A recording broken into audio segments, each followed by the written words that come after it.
एक बार सम्राट श्रेनिक भगवान महावीर के दर्शन के लिए जा रहे थे। रास्ते में उन्होंने एक मुनिराज को अत्यंत क्रोध की मुद्रा में एक पेड़ के नीचे ध्यान में बैठे हुए देखा। सम्राट श्रेनिक ने उनको वंदन किया और सीधे भगवान महावीर स्वामी के संवत्सरण में गए और भगवान से मुनिराज के तीव्र क्रोध का कारण और इसका फल जानने की इच्छा रखी।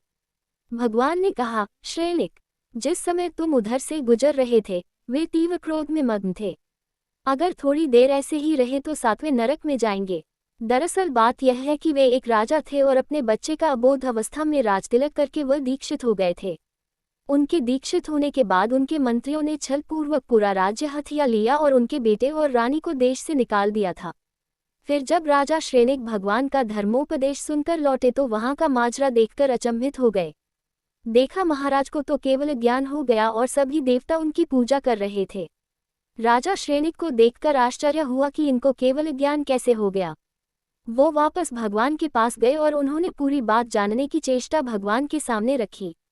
भगवान ने बताया कि जिस समय तुम आ रहे थे उस समय महाराज के मन में बड़ा क्रोध था और अपने मंत्रियों को मारने का भाव था।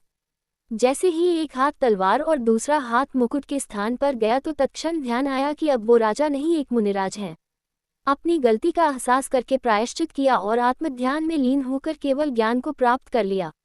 ये है भाव का चमत्कार।